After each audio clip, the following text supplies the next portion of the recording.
So because a lot of my suitcases somehow got stolen and flew away, containing my clothes and containing some, creation of mine on base of the kind of normal brands, I forced myself to say something about fashion. Well, let's say fashion is the world. The entire world is kind of fashion. It's not only clothes. It's the way you dress, the way you style yourself. I think fashion is even the brands of coffee houses or the way these names of the brands are looking like. This is all fashion. Everything is fashion in the world. I think that the entire visual world is fashion.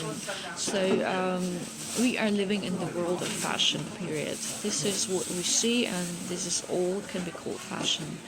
So I got in touch with this world, obviously, with the very first steps in my life, and you cannot escape it. You're in the world of fashion. You're lifetime long. You cannot change it.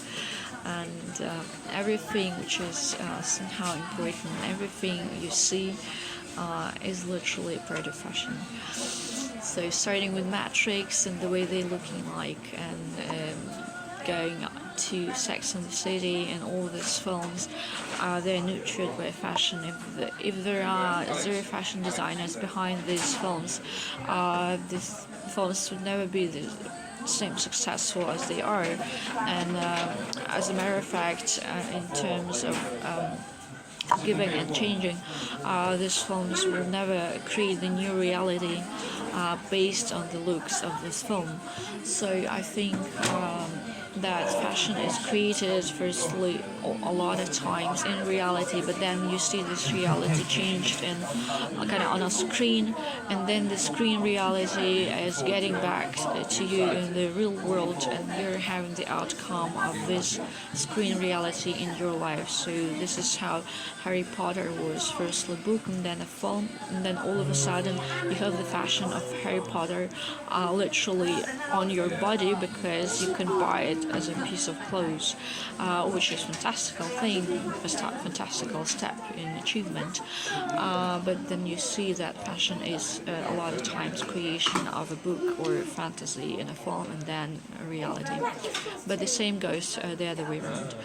So I think that fashion is literally on you, whether you're interested for it, whether you're into it or not. You're just kind of a slave of fashion. This is what you're wearing, and I would say that 99.9% of people are very concerned about the things they are wearing. They're always thinking about what I'm putting on these days, what's the color, what's the weather, how to act, how to reply to this weather, how to reply to the latest fashion magazines, and am I actually a slave of these magazines, or am I rather something like a vintage type? So everything you're getting in touch with, apart from food, literally is fashion. So I really, really, really adore fashion, and I really like everything which is including it. I mean, starting from brands and the visual designs of these brands and clothes and the way of styling your hair and whatever. Yeah, so this is how I came to it. Actually, as a teenager, as a young girl, I obviously started to change some clothes I was wearing, and I would say in my country or my city I've been quite a wild bird. Because I used to wear some second-hand fashion and make something new out of it, and I would say I was always somebody you cannot not be looking at. And I think if I was like walking through the city, everybody was staring like this. So, but I mean, this is what fashion is. It's about not being like everyone else in a grey mouse, but well, something different, and this is how we are,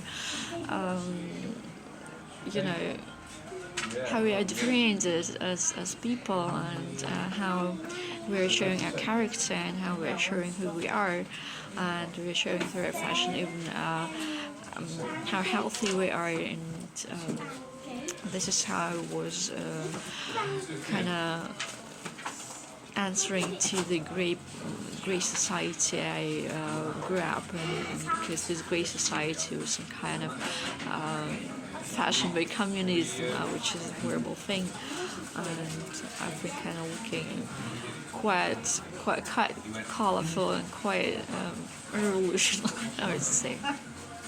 So these are all my thoughts at the beginning about fashion.